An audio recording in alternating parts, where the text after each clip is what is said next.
course, today we're looking at an actual oil well in West Texas. And, oil is used in a lot of different things. I mean, just think of your rubber that you have in tires, your plastic, makeup. Most every item has some sort of hydrocarbons that are used in order to manufacture. So oil is what runs our country and actually runs the world. This is how we extract it out of the ground after the well has been drilled. Then we go in, we perforate the well, we frack the well, we put it into production. And of course, these particular wells in this part of the country, they'll come in what we call 150 barrels of oil a day. A barrel of oil is actually 42 gallons of US gallons. And one barrel today sells for about $107 a barrel.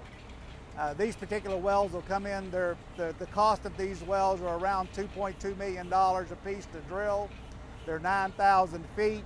In any one well, there could be up to 10 separate pay zones, sort of like layers in a cake, and each one of these zones have the capability of generating oil and gas. The reason why investors want to invest in oil, especially if you're a U.S. citizen here in the United States, the federal government allows you to get tax advantages for investing because you as a partner are putting money at risk to develop these assets or to develop the oil and gas properties. So Tom, one of the reasons I love investing in oil production, I don't invest in oil companies like Exxon or Chevron.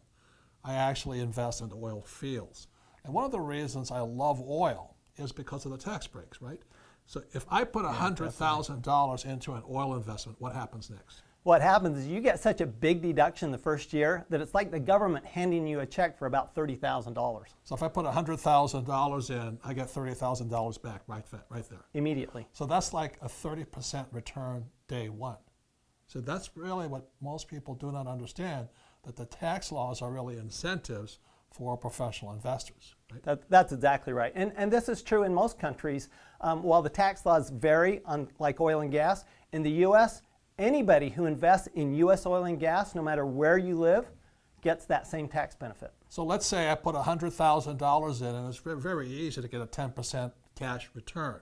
So the $100,000 I put in, and every year I get $10,000 coming back in.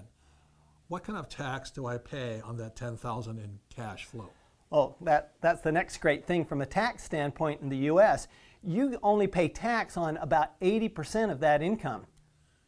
So we get a tax break because we're doing what the government wants us to do, which is to provide energy and fuel. And oil doesn't just go to gasoline, it goes to fertilizer, plastics, and a whole bunch of building materials.